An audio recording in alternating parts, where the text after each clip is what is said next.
السلام علیکم ورحمۃ اللہ وبرکاتہ۔ میں ایک دفعہ کافی عرصے کے بعد دوبارہ مدرسہ غوثیہ رضویہ 203 کعبے سمندری فیصل آباد پنجاب پاکستان کے مین آفس سے حاضر ہوں۔ ایک کرنٹ ایشو کے اوپر بات کرنی ہے۔ مسئلہ کچھ یوں ہے، کچھ نے سوشل میڈیا کے اوپر دیکھ بھی لیا ہوگا، اور ایک مسئلہ ہے کہ مدرسے میں سے 4 روز قبل ایک مسئلہ ایشو جو ہے اس کو اٹھایا گیا کہ ایک طالب علم جو گھر سے مدرسے میں آیا اور 1 گھنٹہ مدرسے میں رہا اور یہاں سے بھاگ گیا، جس کا نام محمد عمران سرور ہے، 483 پکے کھو کا یہ رہنے والا ہے۔ اس کا ایک بھائی غلام نبی بھی مدرسے کے اندر زیر تعلیم تھا۔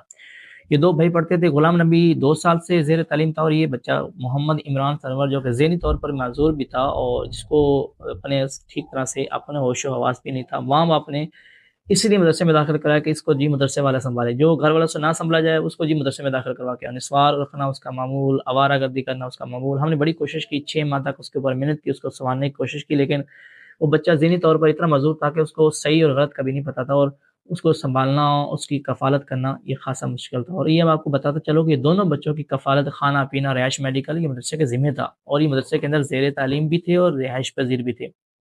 عمران سرور جس کو ہم نے تقریباً یہ جمعرات کو ایشو بنتا ہے، 4 روز قبل ہم نے مدرسے سے فارغ کر دیا۔ میں نے خود فارغ کیا اور انتظامیہ کی مشاورت سے فارغ کیا کہ یہ یہاں تعلیم حاصل نہیں کر سکتا۔ بچوں کو مار پیٹ کرنا، ان کی چیزیں اٹھا لینا اور بچوں کو نقصان پہنچانا، ان کی جو ہے بسترے جو ہے وہ اٹھا لینا، اس طرح کی بہت سارے اس کے ایشو تھے، جس کی بنا پر جو ہے بہت ساری پریشانیوں کا سامنا تھا۔ ہم نے گھر بھیج دیا۔ ماں باپ بار بار جو ہے اس کو مار پیٹ کر کے، تشدد کر کے گھر سے مدرسے میں بھیجتے تھے۔ ہم بار بار جو ہے ماں باپ کے حوالے کرتے تھے، اور اس کا بھائی بھی اس چیز کا گواہ ہے۔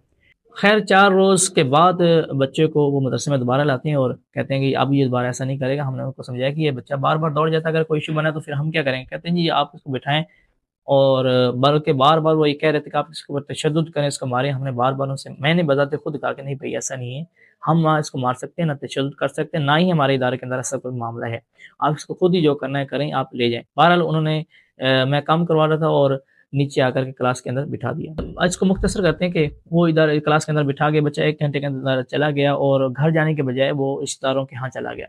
ماں باپ نے آ کر کے پوچھا کہ ہمارا بچہ، نے کہا وہ گھر چلا گیا۔ ہم سے غلطی یہ ہوگی کہ ہم نے اطلاع کرنی تھی، ہم سے اطلاع نہ ہو پائی۔ 1 گھنٹہ مدرسے کے اندر رہنے کے بعد بچہ جو ہے یہاں سے چلا گیا اور اپنے رشتہ داروں کے ہاں چلا گیا۔ گھر والوں نے آؤ دیکھنا تاؤ دیکھنا، اس کو رشتہ داروں کے ہاں اس کو کنفرم کرنا چاہا۔ ہم نے پوچھا بھی کہ آپ کے کوئی رشتہ دار ہے، ماما، چچا، تایا، کوئی بھی ہے؟ انہوں نے کہا ہمارے یہاں دور دور تک کوئی رشتہ دار نہیں، گجرات میں رہتے ہیں۔ حالانکہ رشتہ دار جو ہے 477 کوٹا کے اندر رشتہ دار بھی رہتے ہیں۔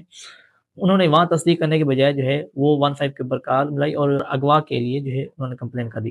اور اغوا کس نے کیا؟ مدرسے نے کیا۔ جو مدرسہ اس کی 6 ماہ سے کفالت کر رہا ہے، اس کے اوپر انہوں نے 6 جو ہے اغوا کا جو ہے کمپلین کر دی۔ پولیس آ گئی، ایس ایس صاحب آ گئے محترم، ہمارے بھائی بڑے اچھے انداز سے انہوں نے جو ہے کوآپریٹ کیا، ساری ڈیٹیل مانگی۔ اے ایس آئی بھائی آئے، انہوں نے اور 7 نفر